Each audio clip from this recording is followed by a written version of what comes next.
Least she's honest. At least she's honest.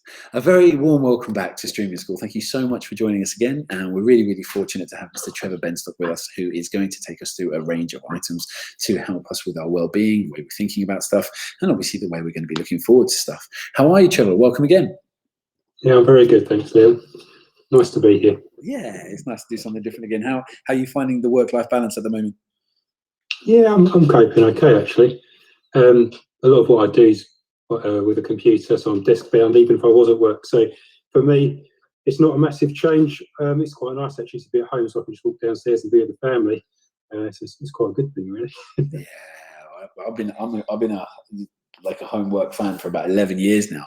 So the majority of the time I've spent working from home, apart from when I'm not home.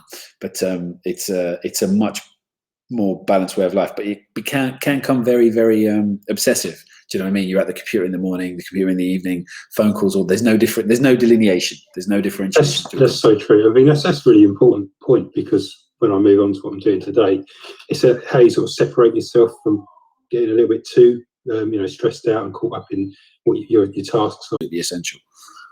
Yeah, having gaps, making sure you still relax. Brilliant. Well, the floor is yours, buddy. So I'm going to hand over to your screen, and yeah, everything's yours. Thanks, Liam. Okay, good afternoon, everybody. So last week we spoke a little bit about mindfulness and an introduction to mindfulness. There will be a small recap today. So I'll just play a small video, and it'll just go over some of the basic concepts and techniques. But what I'd like to stress today is really more about expression and creativity. Because what often happens when we're learning is that if we fail to personalise the information, it seems a bit of a mundane activity, a bit difficult to soak in.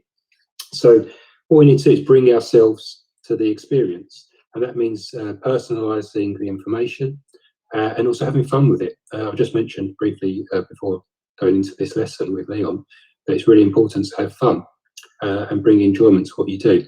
And it can be difficult. I mean, let's be honest, sometimes you'll pick up on a mundane task and it'll be, oh, this isn't my thing, I'm not really into this.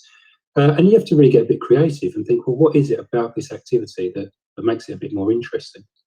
So if I move on to my first slide. So I'll do a quick recap first. So this will just be a 3-minute video. And it's a few guys who are just explaining what mindfulness is to them and the concept. And once that's completed, we'll pick up and I'll give you a few more definitions as well.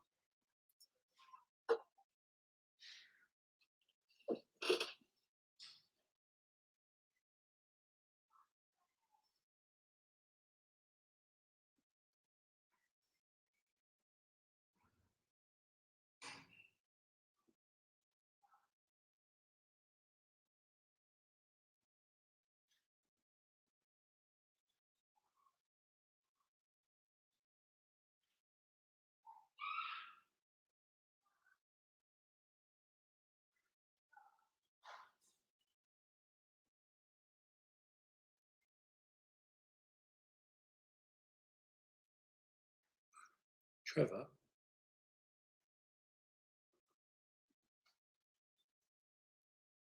Sorry, Trevor, it's supposed to be sound with this video.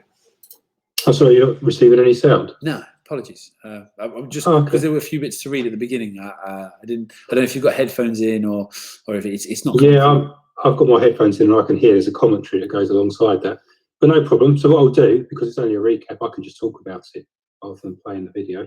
So what's being shown there and what the guys are talking about, which you couldn't hear unfortunately, is that it's really important as we spend most of our lives not to dwell too much on the past or think too much about the future. And they give you a few examples and ask you to think about something in the moment. And so, for example, if you want to right now, you could close your eyes and I could give you an object. Say, for example, I want you to think about a lemon.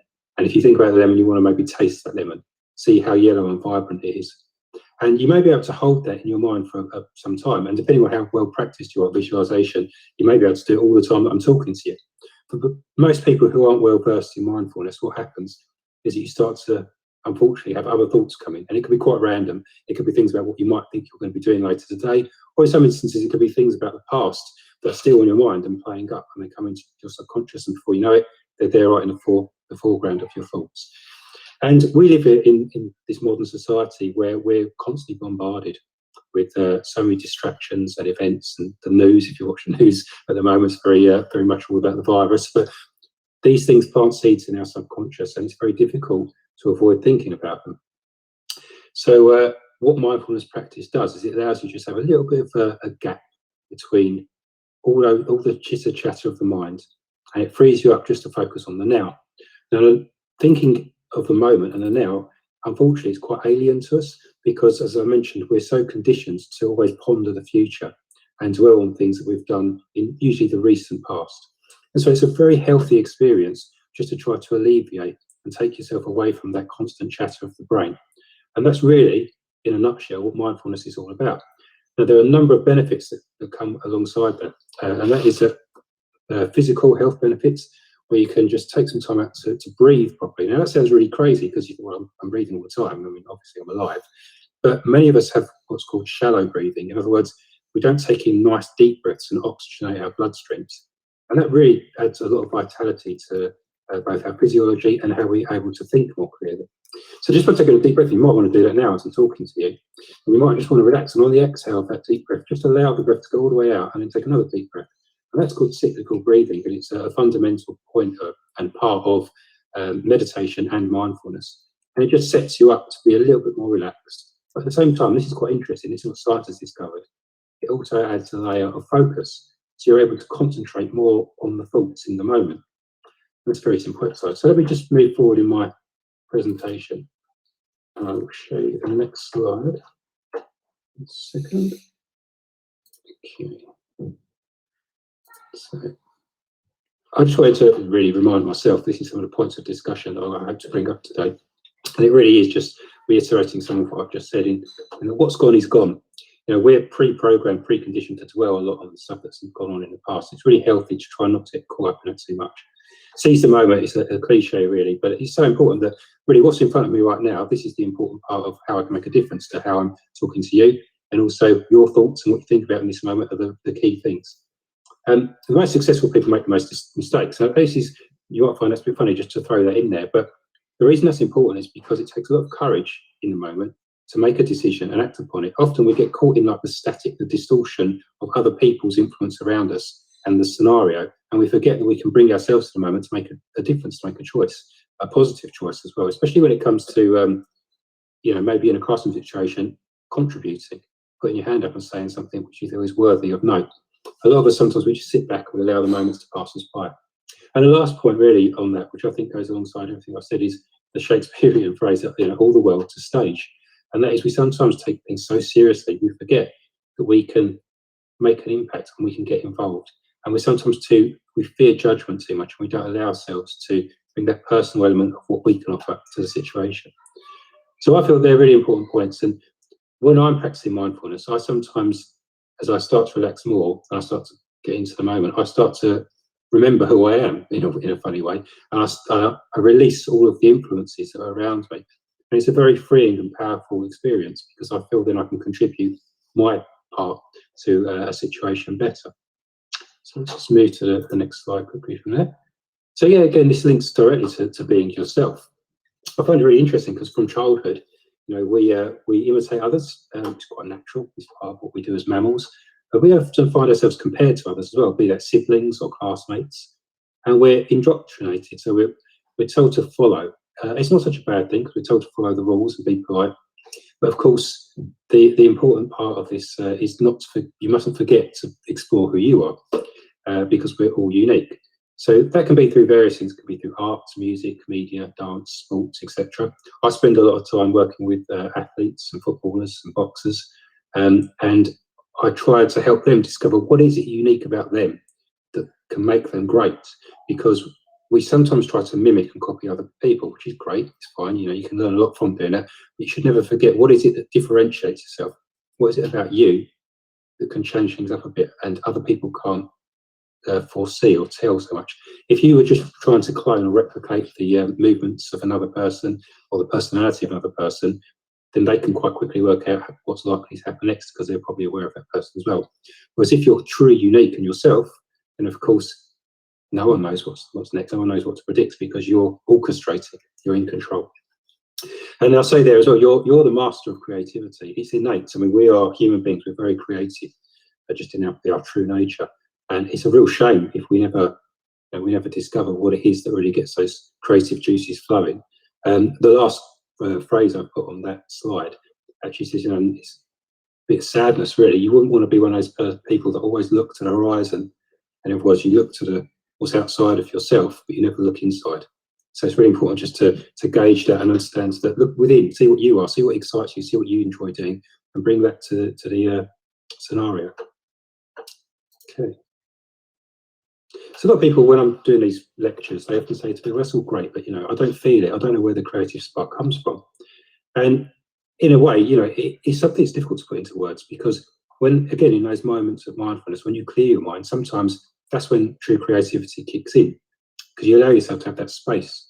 Whereas all the, when we're distracted and constantly involved in things, sometimes we don't give ourselves space to allow creativity to come up within us. And a part of that is also trusting yourself and learning to clear the fog of doubt. The fog of doubt, again, can be removed through mindfulness and meditation practices. And just to reiterate the simplicity of it, when I say meditation, I don't mean to spending an hour going through various breathing exercises.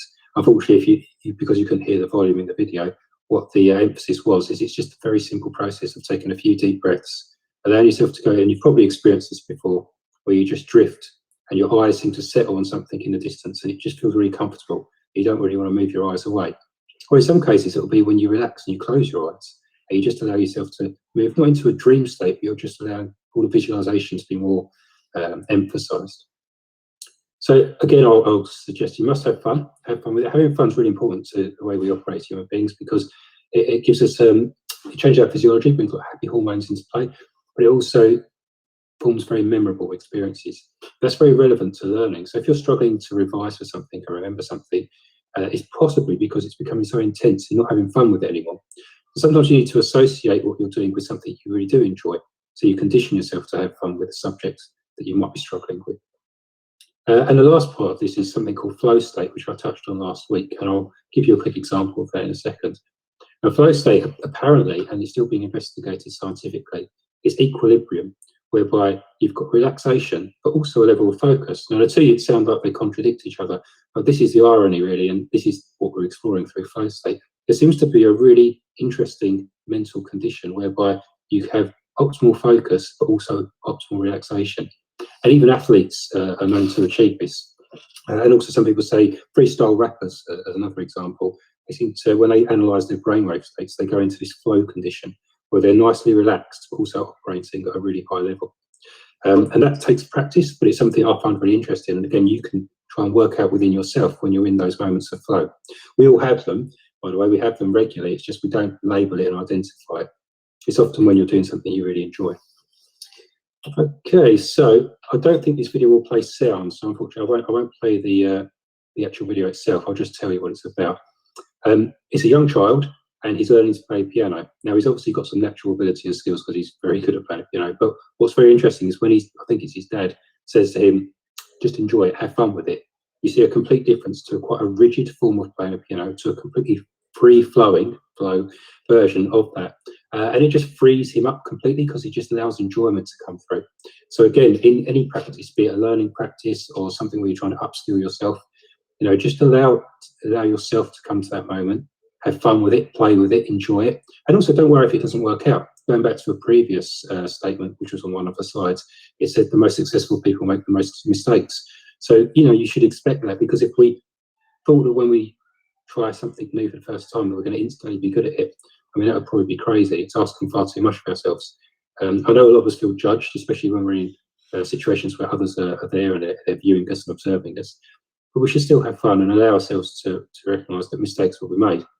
And the more you get comfortable with that, the better you're going to be, because ultimately you practice it more and more, have fun with it more and more, you enjoy it more and more, and all of a sudden you realise you've got a real skill developing and something you can be quite proud of. So yeah, lastly, I'll just say, be comfortable in your own skin. It's about just recognising that you are unique, you are who you are, and don't worry, don't fear that. Actually, embrace it. Okay, I won't play that video just because I think the sound will work on it. I'm just going to mention blocks, because again, another point that people often say to me is, well, that's really good, it's great that you can stand up here or sit here and tell us that, but I fear or I feel I can't do this because, and I've listed a whole number of things that people often say. So fear of judgment, that's always number one. We feel this all the time. We feel that people are watching us and they're making up their own mind as to what they think of us. And often we're our harshest critics. So we probably think in our own heads much worse thoughts than they're thinking. And you need to sort of practice stepping outside of that a bit and just realizing that, probably people are so in some cases, they're wishing you the best and they're hoping you can go on to achieve something quite good. And you just need to stop that monkey mind, that chatter, try and put it to one side. The next obvious one is fear of failure, where we do something and actually it doesn't work out very well at all. And then some of us suffer from embarrassment or we feel regret. And again, this is just trying to come to terms with the fact that we're going to make mistakes, and that's cool. That's a good thing. And try and, if you can, practice. This is the other thing to do. So before you bring yourself to an event, be it public speaking or presenting or performing a sport, it's always good to have a good drill of practice that you've got, you feel comfortable in, and you've gone through it a number of times in succession. Because as much as it's great if things just work out and it's just lucky, I think it's important to have an understanding of rehearsal and the importance. Interestingly, when you relax and you go into alpha state, as an example, the ability to perform when the moment arises increases greatly. So as an example, hypnotherapists will sometimes suggest to patients that when they're under hypnotherapy, they subconsciously say you will achieve blah, blah, blah, and they do that, say, 15 times. And when that person comes out of that state, they're able to go on to achieve something in a more relaxed format, and it usually works out in their favour. Whereas if you're tense and stressed and you're trying to do something, even if it's repetitive, you don't quite relax into it, so the brain doesn't quite soak it up in the same way.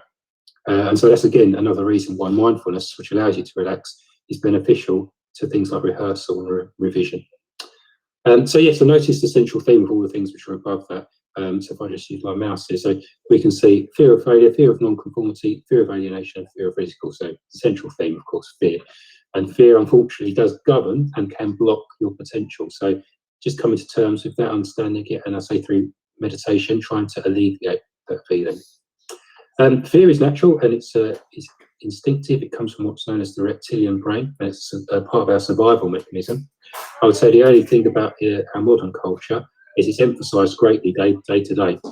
And so we're under levels of stress which we wouldn't normally be under if we were living a more balanced sort of natural life. I referred to earlier, even when you watch the news, the constant repetition of the coronavirus and the various statistics and data that go alongside it, they do unfortunately trigger a little bit of this reptilian response. You start to feel you're in survival mode and anxiety creeps in, even if it's just at a subtle level. And unfortunately, if you just dwell on that too much, you can oversaturate your own thinking. It can get in the way of more creative thoughts and studying and, of course, reaching your potential. Last week as well, I touched on something called alpha state. And this is a brainwave pattern. We know that various patterns exist within the brain when you start to relax. So right now, for example, we're in beta, which is quite a focused state. And when you go through to alpha, you become a bit more relaxed. And if you go beyond that, there's something known as theta state, which is as you're getting closer to, I would say sleep, but it's more of a deep sort of relaxation. And when you're in these states, it silences the chatter of the brain. It helps to, and it helps you to really just separate yourself from some of the emotions you're feeling as well, especially if they're fear-based or anxiety emotions. So it's like giving yourself a breathing space, not just physically breathing, but a breathing space for the mind, so you can just let things go and relax. And again, that's really important, especially during this scenario. Okay, so peak performance, another one people always ask me, say, well, I know when I'm on my own, I can do blah, blah, blah really, really well. But as soon as people are around me, I just can't do it anymore. And again, this is about how to enjoy the moment. So I've practiced, and I think I'm still learning to master it, how to bring my most enjoyment to a classroom presentation situation. So I, like everyone else, sometimes feel the pressure of being observed, but I'm starting to embrace it, enjoy it. And actually one of the things I love, what I can't do right now, unfortunately, because I can't get interaction, is when I see my audience, I love to look at their body language, and then if they're willing, get other members to participate in my discussion. Because for me, that brings a greater level of enjoyment to any sort of intellectual debate or any learning. And for me, it's a lot more exciting as well. This is great, of course, I like to present, but I do miss a little bit of the interactivity. So just moving on to expression and achievements, and often these things are broken down by in-the-moment decisions. So even as I'm talking right now, at a very sort of quick and subtle level, my brain's branching off onto lots of sort of decision trees as to what I think should fit next best into the presentation. And what I mustn't do, and this is where sometimes people reach those blocks, like you'll see people, for example, get thrown onto a stage, and all of a sudden the lines they've meant to have learned, they can't remember anymore. They just freeze up. They can't remember what to say next. So they may be overcomplicating, and they may be allowing too much emotion to drive that feeling in that moment. So the best outcomes, again, they often come when they're visualised in advance, and this goes back to the idea of rehearsal. And then, and I use the word dance through the activity with confidence, because you should have fun with it. And I think dance represents the idea of skipping and moving, even if it be mentally, through what you've rehearsed, and just going with it and enjoying it. And it might not be exactly as you rehearse, and that's really good as well, because you want that spontaneous part to come to the fore. Okay, so just one last slide, I think, for me. It's just take you out. So it is the end of today's session.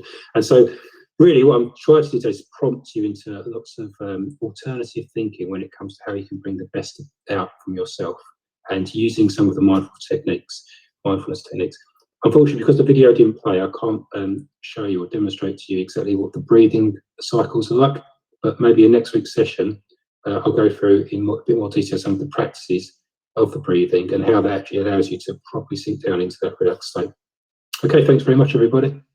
Thanks so much, Trevor. That's really, really appreciated. I hope that a lot of the viewers get to take a lot of the things from there, and also that we can, not only understand it, but put some of it into practice, because a lot of this is, only going to be benefit when we actually start using it, right? Yeah, absolutely. I think that the way I usually work is thinking points to start with, just to get people to sort of recognise, understand how they're working, and maybe some of the subtle influences that might be obstructing some of their potential. And then through practice, which is this breathing technique, allowing themselves to have those breaks where they can just, bring themselves to a relaxed state and hopefully put things into context. And as these sessions move on, I'll start to give more examples of how you can go into what I call hyper-learning states, where you can really deeply anchor some of the things you learn. So in those important moments when you need to bring them back up, you can find them very quickly. Wonderful, wonderful. Really looking forward to that. Thank you so much, buddy. Have a lovely afternoon. And yeah, Nish, I guess you get to round us off for the last time this week. Thanks. Yeah. So there isn't a specific task, but maybe Trevor could send me those videos. I can put them up on YouTube and Facebook as well. And if next week you want to go through it as well, that'd be great. But yeah, it'd be good for people to just try taking time out, I guess. Yeah. A little bit more, especially if you work at a computer constantly. But yeah, if you've missed any sessions, you can take a look on Facebook and on YouTube. We also have a Streaming School website. There is a code. It's me123. It will be in the link in the description of all the videos up so far. Wonderful. Thank you so much, Denise. Thank you so much, Trev. I wish everyone a fantastic weekend, and we'll see you Monday morning for another, hopefully less eventful, less busy, less technology cursed stream school. Yeah.